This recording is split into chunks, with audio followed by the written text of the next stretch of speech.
Hello প্রিয় বন্ধুরা, কেমন আছো? আশা করি সকলেই ভালো আছো। আবারও চলে আসলাম নতুন একটি গল্প নিয়ে। গল্পটি শেষ পর্যন্ত শুনলে তোমাদের দাঁড়িয়ে যাবে। ভার্সিটি লাইফের শুরু থেকে অনেক বছর ধরে গ্রামে যাওয়া হয়নি। এর মধ্যে পড়াশোনা শেষ করে 2-4টি চাকরি পাল্টেছি। কয়েক মাস আগে বিয়েও করে ফেলেছি। ছোটবেলা থেকেই মফস্বলের মাটির সোদা গন্ধ আমার প্রিয়। একসময় স্কুলের ছুটি শেষ হয়ে গেলেও মায়ের কাছে আরও 2-4 দিন থাকার বায়না ধরে কান্নাকাটি করতাম। শহুরে ঘিঞ্জি পরিবেশ, দূষিত আবহাওয়ায় একসময় দম বন্ধ হয়ে আসত। বড় হবার সঙ্গে সঙ্গে কেমন করে যেন বাতাসে সীসার গন্ধকে আপন করে নিতে শিখলাম। গ্রামে বাবার বসতভিটা বলে যে কিছু আছে তা ভুলেই যেতে বসেছিলাম। হঠাৎ ছোট চাচার চিঠি পেয়ে অতীতের সব স্মৃতি মনে পড়তে লাগল। আকবর চাচা আমার চেয়ে 2-3 বছরের বড়। অনার্স কমপ্লিট করে সদরের পৈতৃক ব্যবসা দেখভাল করছেন। বড় 4 ভাইয়ের পর ছোট চাচা অবশেষে বিয়ে করতে চলেছেন। পাত্রী পার্শ্ববর্তী গায়ের, অনেকটা প্রেমের বিয়ে বলা চলে। তবে 2 পরিবারের সম্মতিতে বিয়ে হচ্ছে। এমনিতে গায়ে যাবার কোনো ইচ্ছে আমার ছিল না। তবে আমাদের দুজনেরই লম্বা একটা ছুটি রয়েছে সামনে। ছুটিতে এদিক ওদিক যাবার প্ল্যান করছিলাম কিছুদিন ধরে। সাদিয়া যেহেতু আমাদের গ্রামের বাড়িতে কখনো যায়নি, ভাবলাম এই সুযোগে দুজনে ঘুরে আসুক ছোটবেলার আবেগের স্থানগুলো থেকে। বাধাছাদা করে বিয়ের 4 দিন আগে এসি বাসে করে রওনা দিলাম। পরন্তু বিকেলে বাস থেকে নামতেই মফস্বল শহরের পোড়া তেল ও মাটির গন্ধ নাকে এসে ধাক্কা দিল। রিকশা করে 8 ঘণ্টা পর বাড়ির উঠোনে এসে নামলাম। আকবর চাচা নতুন ঘরের বারান্দায় বসে কয়েকটা লোকের সঙ্গে আলপচারিতায় মগ্ন ছিলেন। রিকশার টুংটাং বেলের শব্দ শুনে আমাদের দেখে হৈ হৈ করে এগিয়ে এলেন। ছোট বড় চাচাত ভাই বোন, চাচা চাচিরা এসে ঘরে ভিড় করতে লাগলেন। এতদিন পর তাদের দেখতে আসার কথা কিভাবে মনে পড়ল, সবার মুখেই এই প্রশ্ন। কিছু না বলে জবাবে আমি শুধু হাসি। সাদিয়া এমনিতে বেশ ব্যক্তিত্বপূর্ণ মেয়ে, কিন্তু গ্রামে এত মানুষের ভিড়ে সে মাথায় বল করে ঘোমটা দিয়ে বসে আছে। হা হু করে চাচিদের প্রশ্নের সংক্ষিপ্ত জবাব দেওয়ার চেষ্টা করছে। ছোট ছোট ছেলেমেয়েরা হা করে সুন্দরী বউয়ের দিকে চেয়ে আছে দেখে আমার খুব হাসি পেল। হাত মুখ ধুয়ে বরচাচির ঘরে গরম ভাত, ডিম ভাজি ও মুগ ডাল দিয়ে আয়েশ করে খেয়ে বাড়ির বাইরে বেরোলাম। পরিচিত খাবারের স্বাদও গ্রামে এলে কেমন বদলে যায়। মাটির রাস্তায় পাশাপাশি হাঁটতে হাঁটতে বউ বলল, চাচির রান্না খুব ভালো হয়েছে। আমি সায় দিয়ে বললাম, ছোটবেলায় গ্রামে এলে সবসময় বড়চাচির ঘরেই খেতাম। উনি যা রাঁধেন সবই অমৃতের মতো লাগে। পূব দিকে বিলের ধারে আমাদের জমিগুলোতে নানা ধরনের সবজির চাষ হয়েছে। বউকে ঘুরিয়ে ঘুরিয়ে সব দেখিয়ে সন্ধ্যার পরপর বাড়ি ফিরলাম। রাতে উঠোনে জ্বালানো আগুনের চারপাশে বসে অনেকদিন পর প্রাণভরে গল্প করলাম সবার সাথে। সাদিয়াও এর মধ্যে গায়ের সহজ সরল মানুষগুলোর সঙ্গে মানিয়ে নিয়েছে। রাতের খাবার খেয়ে 8:30টার দিকে চাচাতো ভাইয়ের দেখিয়ে দেয়া ঘরে এসে ঢুকলাম। বিয়ে উপলক্ষে অনেক মেহমান হাজির হয়েছে। আমার ঘরে 2 দিন আগে অন্য কোনো অতিথি ঠাঁই হয়েছে, তাই মেজ চাচার ঘরে আমাদের জায়গা হয়েছে।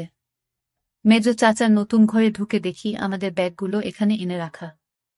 ঘরে আসবাবপত্র তেমন কিছু নেই। পাকা নতুন ঘরটিতে চাচা এখনো উঠেননি বলে মনে হচ্ছে। ঘরের মাঝখানে সেগুন কাঠের বিশাল খাট। নতুন খাট থেকে বার্নিশের গন্ধ বেরোচ্ছে। খাটে বিছানো পরিষ্কার চাদরের দিকে তাকিয়ে ধপ করে গা এলিয়ে দিতে মনে চাইল, তবে তা করা সম্ভব নয়। বরখাট বলে লম্বালম্বিভাবে শোয়ার ব্যবস্থা না করে পাশাপাশি 4টি বালিশ রাখা হয়েছে। অনেক অতিথি ইতোমধ্যে চলে আসায় বেড শেয়ারিং না করে উপায় নেই। বিছানায় তখন একটি মহিলা ও পুরুষ একপাশে শুয়ে নিজেদের মধ্যে কথা বলছে। আমাদের দেখে লোকটি নিজের পরিচয় দিল।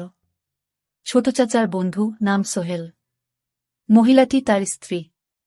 লোকটি বেশ মিশুক ধরনের। তাদের বয়সও আমাদের মতোই হবে আন্দাজ করলাম। এটা সেটা নিয়ে কথা বলতে বলতে শুয়ে পড়লাম। সাদিয়া মাঝখানে মহিলাটির পাশে, আমি খাটের পায়ের দিকে শুলাম। সোহেল দম্পতিও আমাদের মতো জার্নি করে ক্লান্ত। বেড সুইচ টিপে লোকটি বাতি নিভিয়ে দিলে চোখ বুঝলাম। 9টার সময় ঘুমানোর অভ্যাস আমাদের নেই। বাসায় ফিরতে ফিরতেই কখনো কখনো 9টা বেজে যায়। বাইরের ঝিঝি পোকার ডাক আর নতুন পরিবেশে এত তাড়াতাড়ি ঘুম ধরবে বলে মনে হল না। 8 ঘণ্টার মতো শুয়ে থাকার পর শরীরের ম্যাজম্যাজে ভাব কমে এল। না ধরছে ঘুম, না গল্প করা যাচ্ছে বউয়ের সঙ্গে। বিরক্ত হয়ে অন্ধকারে হাত বাড়িয়ে সাদিয়াকে খোঁচা দিলাম জেগে আছে কিনা বোঝার জন্য। আন্দাজ করে ঘাড়ের দিকে হাত বাড়ালাম, কিন্তু নরম কিছু ঠেকল হাতে। সাদিয়া একটু নড়ে উঠল। ক্লান্তিতে সারাদিন বউয়ের সঙ্গে কিছু করার কথা মাথায় আসেনি। হঠাৎ করেই প্রেমিক মন জেগে উঠল। হাত মুঠো করে শুরু করলাম। অন্য হাত রাখতেই সাদিয়া কাত হয়ে আমার দিকে ঘুরে এলো। বালিশে মাথা ঘষতে ঘষতে বামে সরে এলাম। বউয়ের কপালে ঠেকল। গোল করে ঠান্ডা চকাস শব্দে খেলাম। মাথার উপর ঘর ঘুটিয়ে ফ্যান ঘুরছে। আওয়াজ অন্যদের শুনতে পাওয়ার কথা নয়। শেষবার যখন গ্রামে এসেছিলাম তখনও বিদ্যুৎও ছিল না। বছর 4 আগে পল্লী বিদ্যুতের আওতায় মানুষ কৃত্রিম আলো বাতাসের দেখা পায়। কপালের পর নাকের ডগায়। গালের মসৃণ চামড়া হয়ে সাদিয়ার শুষ্ক নরম ভিজিয়ে খেতে শুরু করলাম। খেতে খেতে বউয়ের বাম হাতের জোর বাড়ালাম। বউ নিচ থেকেই এক হাত নামিয়ে সামনেটায় হাত দাতে শুরু করল। কবজির চাপ পড়ায় গিট খুলে আপনা থেকে হটকে গেল। অন্ধকারে 2 আঙুলে খুলতে পারলাম না। নড়াচড়ার ফলে খাট মাঝে মাঝে ক্যাচক্যাচিয়ে উঠছে। অপর পাশে শুয়ে থাকা দম্পতিটিও সম্ভবত দেরি করে ঘুমিয়ে অভ্যস্ত। তারাও এপাশ ওপাশ করে ঘুমানোর চেষ্টা করছে বলে মনে হল। মুখ ছাড়িয়ে পেছনে সরে এসে হাঁটুতে ভর দিয়ে বসলাম। বিছানা থেকে নামতে নামতে ভাই বললেন, বাইরে যাবা? গেলে আসো। খাট থেকে নেমে স্যান্ডেল পায়ে দিয়ে তার পেছন পেছন বাইরে বেরোলাম। গ্রামে এলে আর যাই হোক বেওয়ারিশ স্যান্ডেল পেতে অসুবিধা হয় না। ঘরের পাশে উঠোনের এক কোণে দাঁড়িয়ে চাচার বন্ধুটি সিগারেট ফুঁকছে। আমি কাছে যেতেই গোল্ড লিফের প্যাকেটটি বাড়িয়ে দিল, সঙ্গে লাইটার। একটি শলাকা টেনে ঠোঁটে চেপে আগুন ধরিয়ে ভুস ভুস করে ধোঁয়া ছাড়তে শুরু করলাম। শেষ করতে পারো নাই? আঙুলের ফাঁকে সিগারেট রেখে আমার দিকে তাকিয়ে প্রশ্ন করলেন। আমি বুঝতে পারলাম না। বুঝো নাই? হার্ড হয়েছিল তোমারটা, বলে আমার লুঙ্গির দিকে নির্দেশ করলেন। সুতি কাপড়ের সামনের দিকটা একটু বেশি উঁচু হয়ে আছে।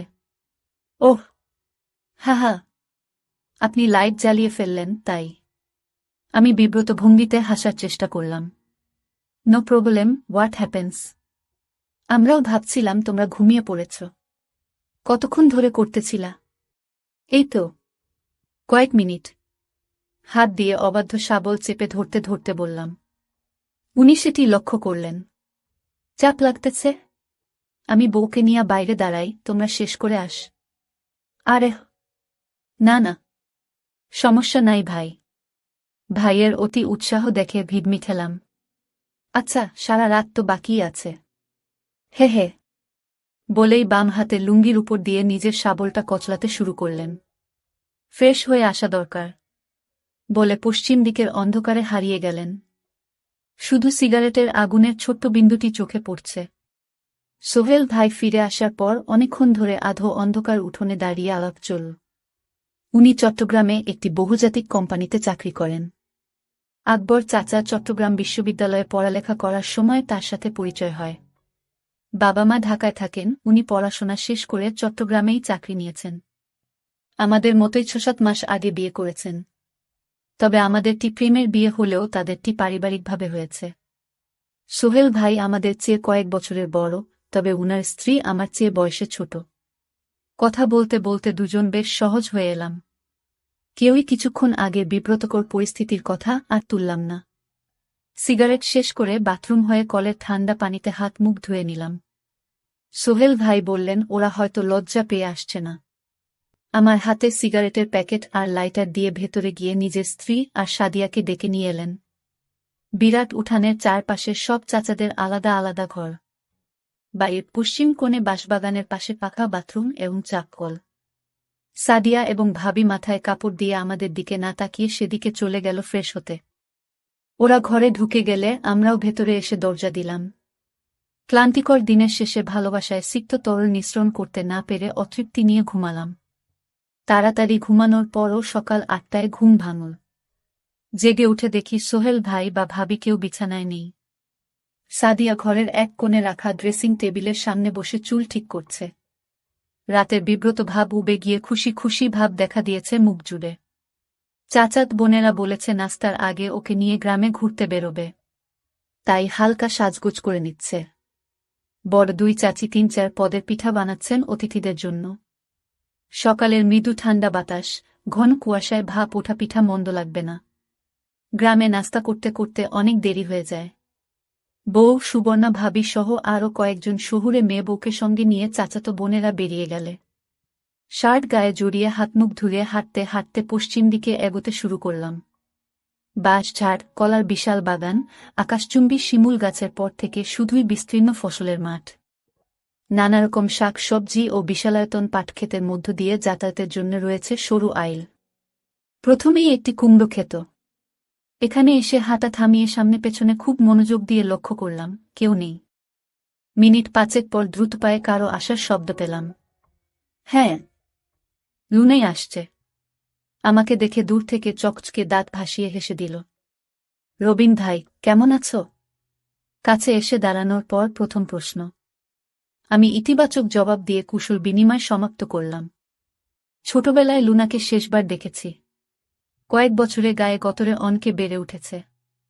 সাদা লোকাট কামিজে বেগুনি পলকা ডট ডিজাইন, ওপর থেকে সরিয়ে গলায় পেঁচিয়ে নীল। আমাদের বাড়ির কয়েক বাড়ি পরের এক চাচার মেয়ে লুনা। ফর্সা হাসিখুশি মেয়েটি মায়ের মতোই উচ্চতায় খাটো। পড়ালেখার কথা জিজ্ঞেস করায় বলল, আগামীবার এইচএসসি দেবে। ১ মাস পর টেস্ট পরীক্ষা।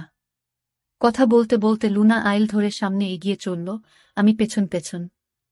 সোহাগ কোথায় তা জিজ্ঞেস করায় বলল সে জানে না।